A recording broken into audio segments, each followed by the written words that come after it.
d'un point de vue strictement de mobilité, il est vrai que cette pandémie amène de l'eau au moulin. Les gens commencent à se poser des questions, se dire mais finalement, si je ne peux plus aller comme ceci ou comme cela au travail, si je suis peut-être bloqué comme ceci ou comme cela, comment je pourrais faire? Et une des solutions, ça peut être d'y aller à pied ou d'y aller à vélo. On le remarque le long de la route du Rhône numéro 1 sur laquelle nous nous trouvons. Il y a énormément plus de passages à l'heure actuelle liés à ce Covid, que ce soit des piétons, des cyclistes, des rollers, des trottinettes et j'en passe.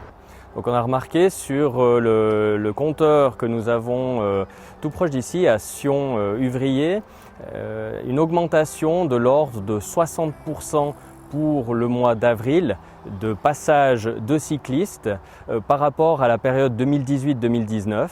Et puis sur le mois de mai, on a même 70% d'augmentation. Donc c'est vrai que la différence est flagrante, est énorme. Les gens d'une façon ou d'une autre se réapproprient cette simplicité du déplacement, que ce soit piéton ou vélo. Et donc cette tendance, elle est là déjà depuis plusieurs années. Ce n'est pas, disons, ce Covid qui provoque un basculement. C'est vraiment une tendance qui continue. Peut-être que ce Covid amène, à mon sens, c'est une prise de conscience individuelle plus forte du potentiel de la mobilité cycliste en vallée.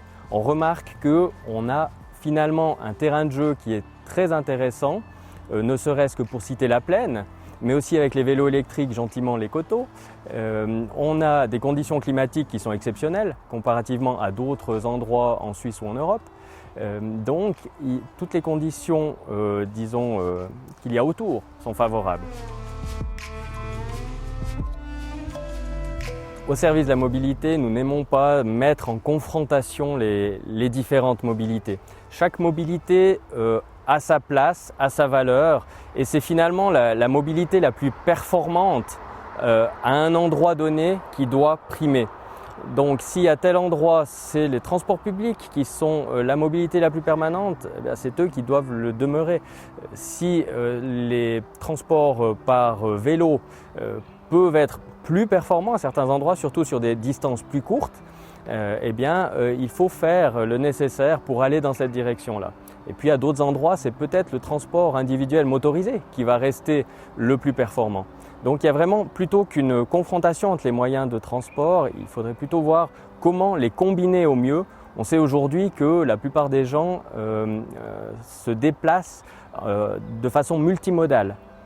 Elles vont peut-être aller un petit bout à pied pour prendre leur bus, ensuite prendre leur bus jusqu'à la gare, se rendre par exemple depuis Sion jusqu'à Lausanne, et ensuite prendre un vélo peut-être pour aller jusque sur leur lieu de travail. Donc nous, Service de la mobilité, on est là pour déterminer quelle sera la meilleure mobilité au meilleur endroit.